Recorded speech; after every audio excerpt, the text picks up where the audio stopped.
একাদশী পারণ মন্ত্র। একাদশং নিরাহার ব্রতে নানেন কেশব প্রসিদেষু মুখনাথ জ্ঞান দৃষ্টি প্রদ ভব। অর্থাৎ, হে কেশব, আমি আপনার কৃপা দৃষ্টিতে নিরাহার ভাবে একাদশী ব্রত পালন করেছি। কৃপাপূর্বক আমার উপর আপনার করুণাময় জ্ঞান দৃষ্টি প্রদান করুন।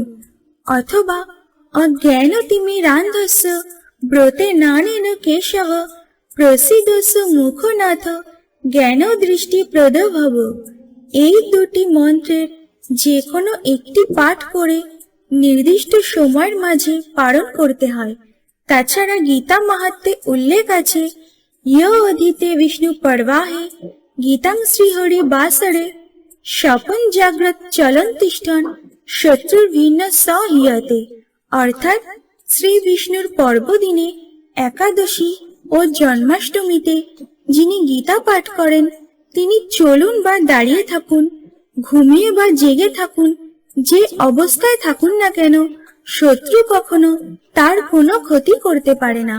তাই আসুন, হে ভক্তবৃন্দ, আমরা সকলে একাদশী ব্রত পালন করি এবং অন্যকে পালন করতে উৎসাহিত করি।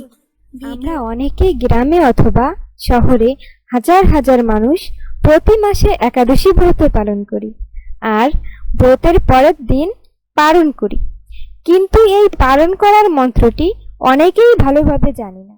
আপনারা শেয়ার করে রাখতে পারেন, মন্ত্রটি আপনাদের অনেক কাজে আসবে।